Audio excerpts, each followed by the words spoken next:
Good morning, everyone. In today's class, we will study about delivery of certificates or forms of certificates. ಷೇರು ಅಥವಾ ಬಂಡವಾಳ ಪತ್ರಗಳ ವಿತರಣೆ ಅಥವಾ ವಿತರಣೆಯ ನಮೂನೆಗಳ ಬಗ್ಗೆ ನಾವು ನೋಡೋಣ. There are two forms mainly. First one is paper based form, or it is also called as physical delivery, and another one is electronic form or DMAT form, dematerialized delivery. Physical delivery means when the shares and securities are delivered in the paper form, it is called physical delivery.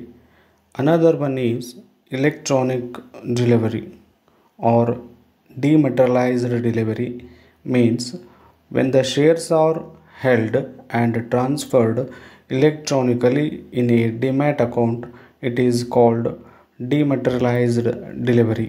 ಭೌತಿಕ ವಿತರಣೆ ಎಂದರೆ ಷೇರುಗಳು ಅಥವಾ ಬಂಡವಾಳ ಪತ್ರಗಳನ್ನು ಕಾಗದದ ಪ್ರಮಾಣಪತ್ರ ರೂಪದಲ್ಲಿ ವಿತರಿಸುವುದಕ್ಕೆ ಭೌತಿಕ ವಿತರಣೆ ಎಂದು ಕರೆಯುತ್ತೇವೆ.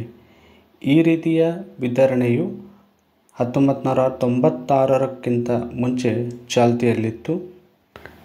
ಡಿಮೆಟೀರಿಯಲೈಸ್ಡ್ ವಿತರಣೆ ಅಥವಾ ವಿದ್ಯುನ್ಮಾನ ವಿತರಣೆ ಎಂದರೆ ಷೇರುಗಳನ್ನು ಅಥವಾ ಯಾವುದೇ ರೀತಿಯ ಬಂಡವಾಳ ಪತ್ರಗಳನ್ನು ಇಲೆಕ್ಟ್ರಾನಿಕ್ ರೂಪದಲ್ಲಿ ಹೂಡಿಕೆದಾರರ ಡಿಮ್ಯಾಟ್ ಖಾತೆಯಲ್ಲಿ ಇಡುವುದಕ್ಕೆ ಇಲೆಕ್ಟ್ರಾನಿಕ್ ಡೆಲಿವರಿ ಅಥವಾ ವಿದ್ಯುನ್ಮಾನ ವಿತರಣೆ, ಡಿಮ್ಯಾಟ್ ವಿತರಣೆ ಎಂದು ಕರೆಯುತ್ತೇವೆ. ಈ ಒಂದು ರೀತಿಯ ವಿತರಣೆಯು 1996ರ ನಂತರದಿಂದ ಚಾಲ್ತಿಯಲ್ಲಿದೆ. ಆಲ್ಮೋಸ್ಟ್ ಎಲ್ಲ ರೀತಿಯ ಕಂಪನಿಗಳು ಈಗ ಪ್ರಸ್ತುತ ಡಿಮೆಟೀರಿಯಲೈಸ್ಡ್ ರೀತಿಯಲ್ಲಿಯೇ ಷೇರುಗಳನ್ನು ವಿತರಣೆ ಮಾಡುವ ಪ್ರಕ್ರಿಯೆಯು ಚಾಲ್ತಿಯಲ್ಲಿದೆ. Difference between physical delivery and DMAT delivery. Forms of shares: paper certificates, electronic record. ಹಂಚಿಕೆಯ ಸ್ವರೂಪ: ಭೌತಿಕ ವಿತರಣೆಯಲ್ಲಿ ಕಾಗದದ ಪ್ರಮಾಣಪತ್ರಗಳನ್ನು ನೀಡಲಾಗುತ್ತದೆ. ಡಿಮ್ಯಾಟ್ ವಿತರಣೆಯಲ್ಲಿ ಇಲೆಕ್ಟ್ರಾನಿಕ್ ಮೂಲಕ ದಾಖಲಾತಿಯನ್ನು ಮಾಡಲಾಗುತ್ತದೆ. Second point, storage.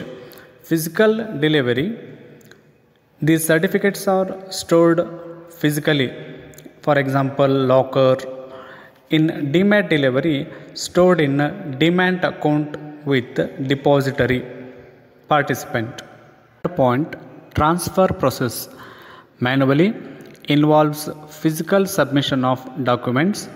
In DMAT, electronic transfer through depository participant.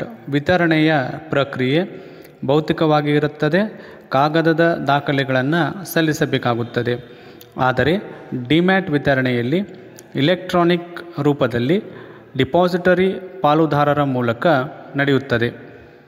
Depository ಪಾಲುದಾರರು ಅಥವಾ ಕನ್ನಡದಲ್ಲಿ ನಾವು ಅದಕ್ಕೆ ಡಿಪಾಸಿಟರಿ ಭಾಗಿದಾರರು ಅಂತ ಹೇಳಿ ಕರಿತೀವಿ.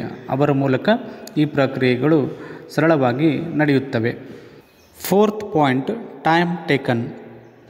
ಇನ್ physical delivery longer time is required, week or month, but in demat delivery faster process is possible. ಕಾಲಾವಧಿ: ಈ ಒಂದು ಭೌತಿಕ ವಿತರಣೆಯಲ್ಲಿ ಹೆಚ್ಚಿನ ಸಮಯದ ಅವಶ್ಯಕತೆ ಇರುತ್ತದೆ. ಒಂದು ವಾರ ಅಥವಾ ಒಂದು ತಿಂಗಳ ಅವಧಿಗಳು ಕೂಡ ಕೆಲವೊಮ್ಮೆ ಆಗುತ್ತದೆ. ಆದರೆ ಈ ಡಿಮ್ಯಾಟ್ ವಿತರಣೆಯಲ್ಲಿ ವೇಗವಾಗಿ 1-2 ದಿನಗಳಲ್ಲಿ ಈ ಒಂದು ವ್ಯವಹಾರದ ಚಟುವಟಿಕೆಗಳು ಮುಗಿಯುತ್ತವೆ. Fifth point, risk of loss or theft. In case of physical delivery it is very high, in case of demat it is very low. ನಷ್ಟ ಭಯ: ಹೆಚ್ಚಿನ ಅಪಾಯ ಈ ಒಂದು ಭೌತಿಕ ವಿತರಣೆಯಲ್ಲಿ ಇರುತ್ತದೆ. ಈ ಒಂದು ಡಿಮ್ಯಾಟ್ ಡೆಲಿವರಿಯಲ್ಲಿ ಅಪಾಯ ಬಹಳಷ್ಟು ಕಡಿಮೆ ಪ್ರಮಾಣದಲ್ಲಿ ಇರುತ್ತದೆ. 6ನೇ point, forgery or fake shares. In physical delivery it is possible, in demat delivery almost it is impossible. ನಕಲು ಷೇರುಗಳು ಸಾಧ್ಯತೆ ಭೌತಿಕ ವಿತರಣೆಯಲ್ಲಿ ಇರುತ್ತದೆ, ಆದರೆ ಡಿಮ್ಯಾಟ್ ವಿತರಣೆಯಲ್ಲಿ ಇದರ ಸಾಧ್ಯತೆಯ ಪ್ರಮಾಣ ಬಹಳಷ್ಟು ಕಡಿಮೆ. 7th point, cost. In case of physical delivery, it is high because of stamp duty, courier or handling and other charges. In case of DMAT delivery, it is low.